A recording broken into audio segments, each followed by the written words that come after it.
రేఖ చిత్రం movie completed. నాకు ఒక డౌట్, ఈ మలయాళం డైరెక్టర్స్ ఇంతకు ముందు పోలీస్ డిపార్ట్మెంట్లో ఏమైనా వర్క్ చేశారా అని.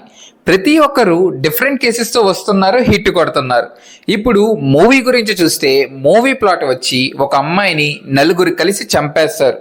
అదేంటి ముందే చెప్పేస్తున్నా అనుకోకండి, మూవీలో కూడా ముందే చూపిస్తారు. స్టోరీ గురించి చూస్తే సింపుల్ స్టోరీ కూడా కాదు, నార్మల్గా చాలాసార్లు విన్న స్టోరీ. ఒక మర్డర్ గురించి, చంపింది ఎవరు, రీజన్ ఏంటి, బ్యాక్ స్టోరీ ఏంటి, ఇలా తెలిసిన పాయింట్సే. కానీ దానికి రాసిన స్క్రీన్ ప్లే మాత్రం నెక్స్ట్ లెవెల్. ఇలాంటి థ్రిల్లర్ కాన్సెప్ట్స్ మొత్తానికి ఒక ఫ్రెష్ అపీరియన్స్ ఇచ్చారు. ఎందుకంటే మూవీలో చివర్లో చెప్పే విషయాన్ని స్టార్టింగ్లోనే చెప్పి ఇమీడియట్ అటెన్షన్ అనేది గ్రాప్ చేశారు. మూవీలో ప్రతి సీన్ తెలిసినప్పటికీ ఆ అటెన్షన్ అనేది ఎక్కడా మిస్ అవ్వలేదు. అసలు కంప్లీట్ స్క్రీన్ ప్లే అంతా కుకింగ్ వీడియోస్లో ఎక్స్ప్లెయిన్ చేసినట్టు చాలా నీట్గా డీటెయిల్డ్గా ఉంటుంది.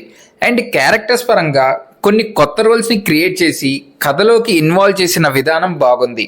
ఓవరాల్గా థ్రిల్లర్ మూవీస్లో ఒక కొత్త ఎక్స్పీరియన్స్ చెయ్యాలనుకుంటే ఈ మూవీ చూడండి.